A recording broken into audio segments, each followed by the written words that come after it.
Buongiorno a tutti, anche oggi ha inizio la nostra trasmissione I rami dell'ulivo.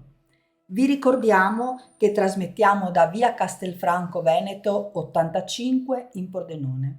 Nell'occasione desideriamo ancora oggi invitarvi alla nostra funzione domenicale che si svolge dalle 9 alle 11 proprio in via Castelfranco Veneto.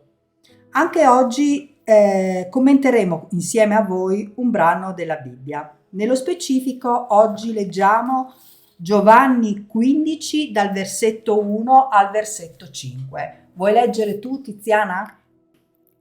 La vite e i tralci.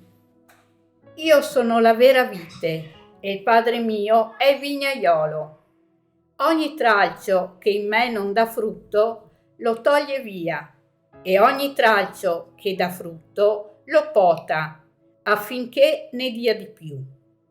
Voi siete già puri a causa della parola che vi ho annunziata. Dimorate in me e io dimorerò in voi. Come il tralcio non può da sé dar frutto se non rimane nella vite, così neppure voi se non dimorate in me. Io sono la vite, voi siete i tralci. Colui che dimora in me e nel quale io dimoro porta molto frutto, perché senza di me voi non potete far nulla. Amen. Amen, è proprio vero. Senza Gesù non possiamo fare nulla. Quello che mi viene in mente, fratelli, sorelle, è che proprio in questa parabola vediamo che Gesù si paragona alla pianta della vite e dice che noi siamo i tralci. Il vignaiuolo invece è il Signore che si prende cura di questa vite. E quindi per l'ennesima volta nelle parabole Gesù svela la sua natura divina, che è venuto al mondo per essere tramite tra Dio e l'uomo. Infatti è scritto, come sappiamo, vero Brian, in Romani 5:8, lo vogliamo leggere? La parola dice: Dio invece mostra la grandezza del proprio amore per noi in questo, che, mentre eravamo ancora peccatori, Cristo è morto per noi. Amen. Amen. Veramente l'amore di Dio sovravanza ogni nostra aspettativa. Lui è morto per noi per darci la vita eterna. E quindi Gesù, che è la vite, abbiamo bisogno di Gesù, che è la vite, perché noi tralci senza la vite non abbiamo vita. E quindi proprio dobbiamo essere attaccati a Gesù, riconoscere il nostro stato, ringraziare che Gesù è venuto a morire per noi per poter accedere a questa vite, per poter prendere nutrimento da questa vite. E quindi Dio, che è il vignaiuolo, si prenderà cura di questa vite e dei nostri tralci.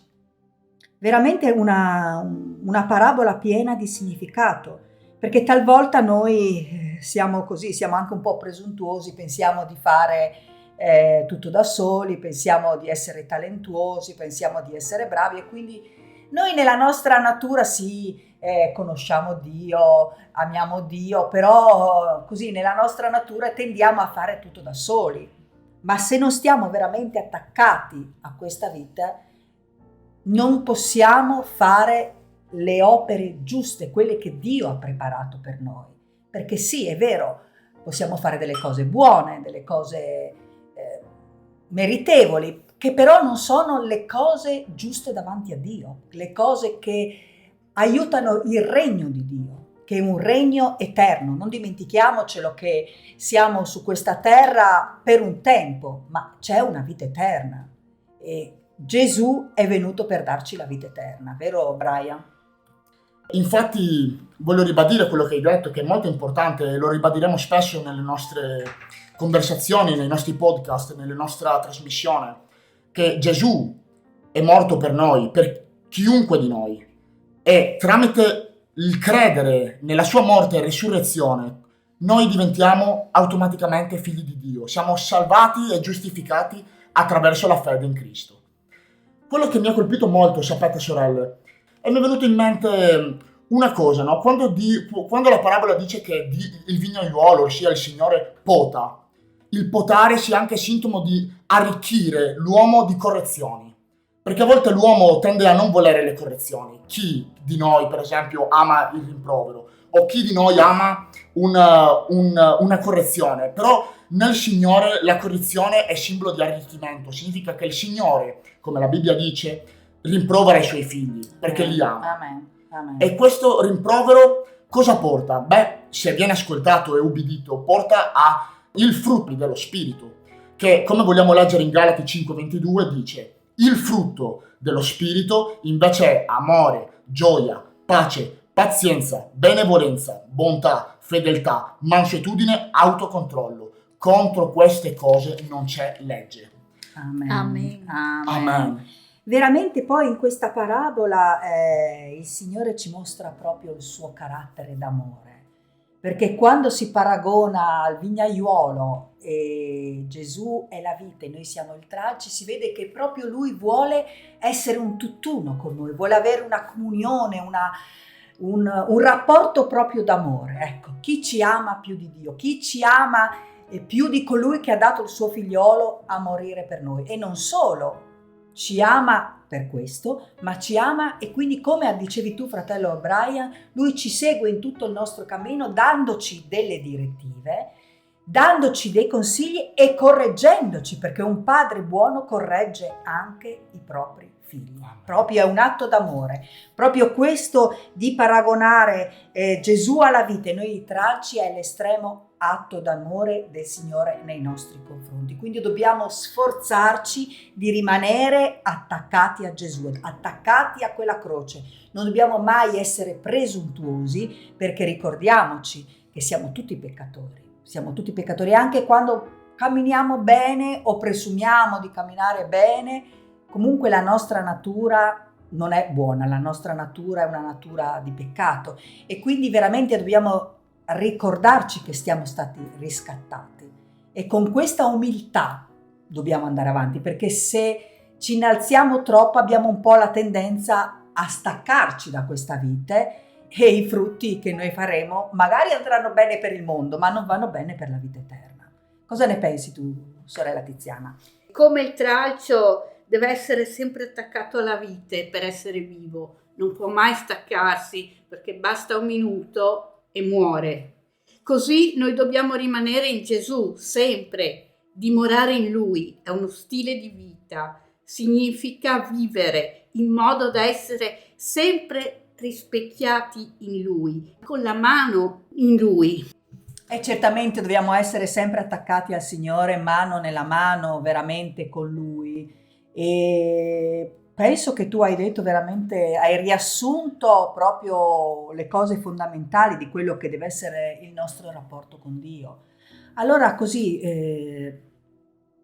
come fine di questo commento a questa parola, che è una parola veramente di vita, anche oggi facciamo una preghiera e chiediamo a Dio di darci la forza di rimanere attaccati a Lui, di darci l'umiltà, di darci tutte le caratteristiche che ci servono per rimanere attaccati a Lui. Amen. Se mi sento di pregare io oggi. Sì, Signore, siamo qua davanti a Te e leggendo questa parabola, veramente ogni momento, ogni istante, anche adesso, Padre, mentre commentavamo tra di noi, ci siamo resi conto, mi sono resa conto, Signore, di quanto ho bisogno di Te. Aiutaci, aiutami, Signore, a rimanere attaccata a Te. Non permettere che io mi stacchi, Signore, perché solo Tu sei la vera vita, solo Tu puoi dare la vera vita, l'essenza della vita. Tu solo puoi dare un significato a questa vita e Tu solo mi puoi aiutare ad andare avanti secondo la Tua volontà, secondo il piano che Tu hai nella mia vita e secondo il piano che Tu hai nella vita di ognuno di noi. Solo Tu, Signore, puoi, se noi siamo in ascolto, se noi siamo sottomessi alla Tua volontà.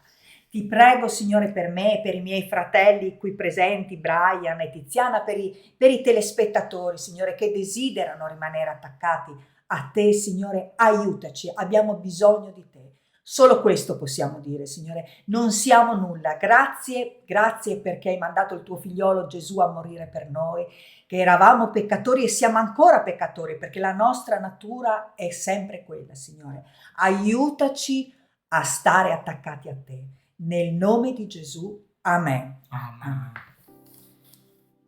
Bene, fratelli, cosa dite? Apriamo la linea anche oggi per la preghiera? Apriamo la linea di preghiera, vi ricordiamo il nostro numero, è sempre quello, ma per chi non lo sapesse è 351 779 6862. Per qualsiasi eventualità che non potete chiamare in diretta adesso, sappiate che c'è anche la possibilità di lasciare il messaggio verrà visualizzato e lo tratteremo la prossima settimana. Perciò, sorelle, che dite? Apriamo la linea. Apriamo la